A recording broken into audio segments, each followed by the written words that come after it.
Because the traditional, or the stereotypical way to lift a weight is literally to go like, don't do that. Simon Miller here, the bored asshole who likes to talk about weights, and that is what we're going to do right now. You already know the deal, but I get it. I know I say this all the time, but it's true. It sounds like a lot of people are just trying to maximize their limited gym routines at the moment. If you're lucky and you've got a gym, you are living the dream right now. But if you're not, you're in your house and you're either doing what you can or you're preparing for when the doors are going to be open again and we're able to go back to fitness centers and you're trying to accumulate knowledge. So I was like, okay, well, we can do that together. We can educate each other and we can do it backed by science. Now, what I'll say at this point is, yes, you can pretty much find any kind of study on the internet to back up what you think. So if you don't agree with any of these, that's cool. If you found Dr. Table Man, who has come up with a completely different study that counters this, that's great. That's cool. The point is, as I say with all these gym videos, try everything. Try everything. Don't just believe one person. Don't just believe it because you read it on the internet. In fact, 99% of the time, definitely don't do that. Your body is unique to you, and you could respond 72,000 ways to something that, you know, helps somebody else. It doesn't help you. But look, here's our 7 tips that are backed up by science that will help with muscle gain. Number 7 is time under tension. Something that was brought up to me the other day. I thought we talked about it. Apparently not. It keeps coming up a lot. So I thought we'll talk about time under tension. And time under tension is exactly what it sounds like. It's the time your muscles are under tension, because that is when you're going to see the greatest progress, and that is where you're going to see the biggest gains. That is where you're going to see the biggest gains. That awful word that has been run into the floor, and the S is usually replaced with a Z.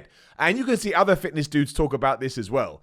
But there's this, and I understand why, because a lot of advice that's out there is just for someone who's just trying to get into the gym, and you don't need to know this. But a question that I get all the time is, oh, Simon, you do 3 sets of 8 to 10 reps on bench. Is that correct? And I'm like, well, yes, that is one way to look at it, but really it's about time under tension. So you shouldn't be looking at it from I'm going to do 4 sets and 10 reps, and you need to feel, you need to be in tune with your body, and you need to see how it's going to feel before you know whether you've had a good set, a bad set, or a mediocre set.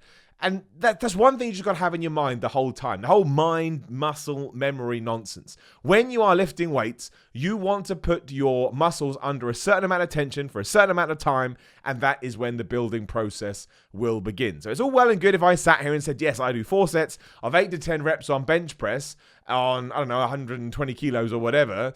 And then you go and do that, and maybe you do that, and you're like, well, I'm not really feeling much, and you may be a beast, right? I'm not really feeling much, and so on and so forth. It just means you haven't put the muscle under enough tension. So shift everything around in order to try and do that. Now, there are obviously, exceptions to this. If you're a strength athlete or you're a power athlete, it's going to be a little bit different. But if you're just focused on hypertrophy or hypertrophy, whatever the hell you pronounce that thing, if you're interested in muscle growth, every time you're training said muscles, you got to put them under tension. And again, if you want some studies, I can show you. Number 6 is, I'm bored of it myself. I know, I'll be in the comments. You mention this all the time. I know, but people aren't listening. Train your muscles more than once a week, preferably twice a week. So that means train your bicep twice a week, train your back twice a week, train your leg twice a week. I'm not going to do it. You know all the muscle groups, but just be smart with it.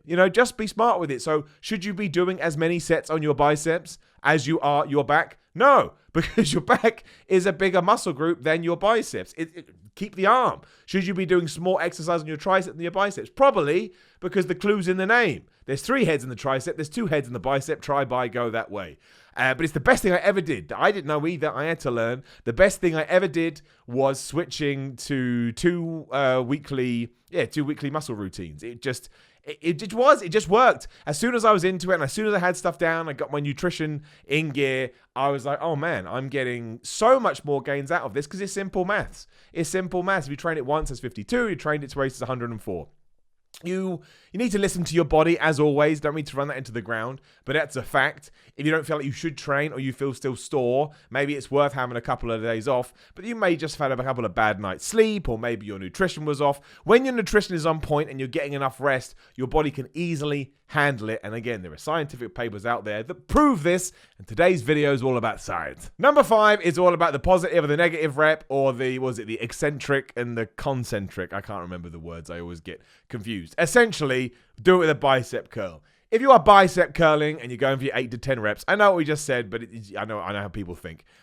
When you come up, you should be going not quicker. Basically, it should take you longer when you're going back down. You need to focus on that negative rep more. Doesn't mean you come up really quickly on the up rep either. It means you take your time with both, because the traditional or the stereotypical way to lift a weight is literally to go like, don't do that. Don't do that. You are wasting 50% of the exercise, and you know what it's going to tie into. You're not putting your muscles under the tension that they need in order to grow.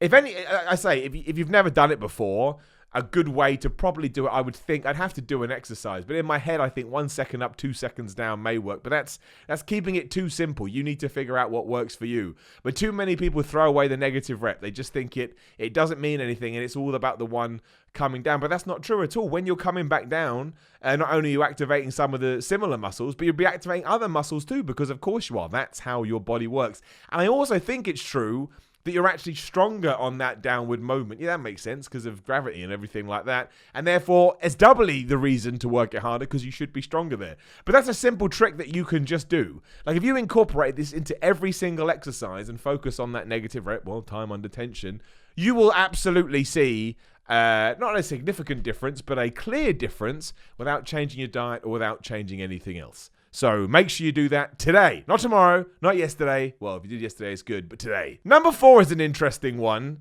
I don't think we've talked about this before. I should probably make a whole video about it, but I won't now as we're mentioning it here.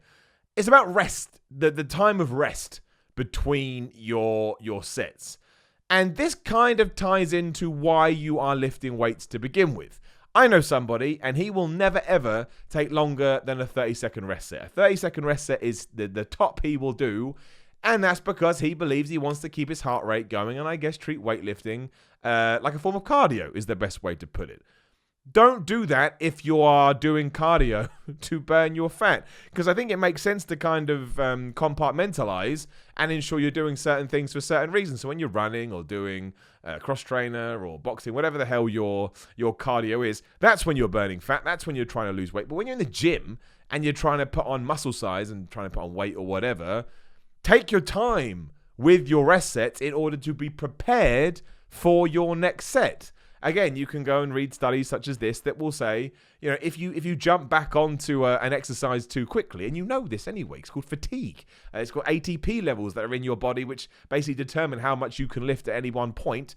If they haven't had a chance to fill back up, that's why people take creatine, it helps. But if they haven't had a chance to fill back up, you're not going to be as successful or as productive on your next set. Now, again, if you're not training for muscle growth and you're not training for that, which I find crazy, that's different. But I think most people, it doesn't mean you sit around on your phone for 5 to 6 minutes, but you can take a little bit of time, 1 minute, 2 minutes. There is actually a strict formula out there, depending how long you lift to how long you should rest. But 99% of people aren't going to do that. But take some time to recover and then do another set and make sure that each one is at like the top that you can do. Otherwise, you're kind of just wasting reps, right? You're wasting reps because you're not pushing your body, which ties into what we always say. You got to push it hard. You got to be intense. You got to train failure. Number 3 is a nice, easy one. Most people have heard this. Stretch after you work out. If your muscles are tight or you're stressed or you're hunched over like I am 99% of the time, you're more likely to get injured. And a great way to try and get around that, again, is just to use a foam roller, do some basic stretching, see someone for a massage if you can afford it, not at the moment, clearly. It's an easy thing you can do, even if you only do it for 5 minutes. 5 minutes is better than nothing. 10 minutes is better than 5 minutes. Simple maths again. But it's really, really important. It will massively help. There's no point not doing it because I want to lift big, heavy big, heavy weights. Well, you're not going to be able to lift those big, heavy weights unless your muscles work. And your muscles aren't going to work if you get injured. So just stretch. If you don't do it, take 5 minutes of your day. 5 minutes. Everyone's got 5 minutes. What can you do in 5 minutes? Number 2, again, this you don't even need to read a paper, but there is one. I read it. Train the harder exercises first. I still get this. I got into not a row, but somebody was rowing at me the other day, saying, I leave the hardest exercises last. I don't really care what you do, if I'm completely honest. As long as you're going to the gym and you're happy and you've got a big smile on your face, Simon Miller is a happy man. But it just stands to reason. If you are about to do legs, squats are likely going to be the hardest exercise that you do. So don't go do a bunch of isolation exercises and wear yourself out, because then when you get to squats, again, you're not going to be performing at your optimum. That's what you want to do. Do squats first. Simple as that. Back, do deadlifts first. Do chest, do bench press first. Do the thing that is going to take the most amount of energy when you have the most amount of energy. There it is. You don't even need to overthink it. And I get it. I've had programs from people, and you can argue that it's always good to try and change things up. But I'm talking about the very basics here. But yeah, I have been given programs that said, "Oh, do a couple of set of hamstring curls before you do anything." And you should warm up. You should get a little bit of a sweat on, and make sure your muscles are nice and supple before you do it. But if you go and pre-exhaust yourself doing a bunch of hamstring curls, you are going to get to the squat rack and you're not going to be able to lift as much. And that's not what you want. You want to be able to go on squats and you want to be able to smash it. So just do it first. Number one, kind of ties into rest again. It's active rest. I mean, most people, when they hear that, think something like, "Oh, I'll do a bunch of calf raises while I'm resting," which is a great thing to do. I mean, it is. People laugh at that. But, if you're smashing out 40, even if it's just standing calf raises while you're waiting to do your next set of bicep curls, it's probably going to help. And, I have terrible calves. Everybody has terrible calves. No, not true. Just me. I have terrible calves. But there's also a way that if you, when you're active, be it stretching or just throwing your arms around, whatever you want to do, to try and remove the lactic acid from your muscles, then when you actually get to the next set, you're probably going to be having a better, you'll do more. You'll be more productive that time because you would have cleared the lactic acid. And there's loads of different ways to do this. Again, I implore you to look it up on the internet. But even doing that, even like shaking it out, and that sounds ridiculous, and there are better ways, but even shaking it out is going to help with that. And then you're kind of using your rest to almost hack your gym workout and make it even, and actually resting, right? You're being productive within your rest set. Doesn't matter if you don't want to do that. I know everyone goes on their phone these days. I haven't got a problem with it. As long as you're not stealing equipment or, on your phone for 10 minutes when someone else needs to use something, who cares? But it's just a little thing that you probably could do that will help with muscle gain. Because again, if you're doing bicep curls and you manage to get rid of some of that lactic acid before you go into exercise or set number 2, and you do an extra 1 or 2 curls, sweet. You're on your path to being jacked. There you go. There's just some tips that, I basically got from, I read papers a lot because I'm weird, and these are things that I thought I'd like to have known this when I started working out. I don't think I knew anything when I started working out, so I thought I'd throw them out there. Do with them what you will. Please like the video, share the video, hit that subscribe button. It costs absolutely nothing. I always forget to say this. There'll be a video on the screen at some point. Click that. Watch more of my videos. Also have a Patreon, patreon.com/Simon316, as I try and make some money off YouTube, but not yet. But more importantly, thank you for watching, and I'll see you soon.